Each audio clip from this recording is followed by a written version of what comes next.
Обслуживание транспорта, гарантия эксплуатации и будут ли машины после масштабного производства выпускаться на дизельном моторе. Сотрудников регионального комитета промышленности интересует все. Их вниманию предоставлен автобус нового поколения Луцкого завода «Богдан». На все интересующие вопросы отвечает специалист дилерской компании.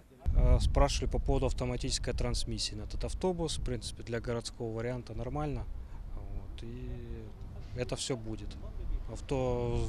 Завод-производитель гарантирует. Это уже все есть, готовится все к производству.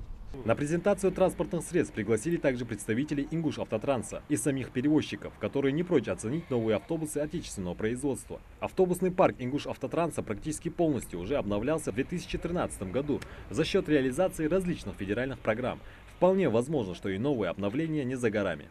Сегодня мы опять вышли с инициативой на федеральный уровень, чтобы еще раз принять участие в федеральных программах. Это софинансирование с федерального бюджета в размере до 95% и не менее 5% с республиканского бюджета. Так мы хотели бы обновить данный парк предприятий хотя бы на 50 единиц новой техники. Ибрагим Цичоев водителем автобуса работает уже больше 17 лет. За это время он научился не только отлично водить, но и хорошо разбираться в каждой детали машины. Сев за руль Богдана, Ибрагим тут же делится впечатлениями.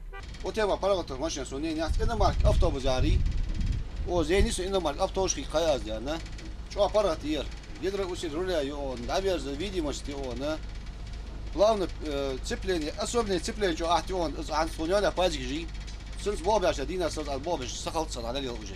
Я что удобнее, как будто салон ваш танир. Боб интересу гер он саня, нага что аппарату ерер. Автотранспорт нового поколения вместимостью до 53 пассажиров с повышенным техническим и потребительским характеристиками, пониженным уровнем шума в салоне и климатическим комфортом. Пожалуй, лучше всех оценить такие условия могут только пассажиры. Было бы желательно обновить весь этот автопарк автобусов на комфортабельные автобусы с кондиционерами, которые есть в городских чертах многих регионов.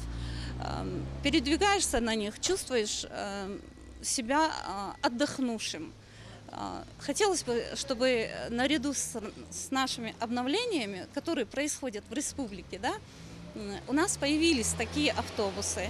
Масштабное производство комфортабельных автобусов «Богдан» запустит в 2018 году. Вместе с тем планируется обновить автобусные парки в каждом регионе. Саид Куштов, Хаваш Гойгов, Новости 24.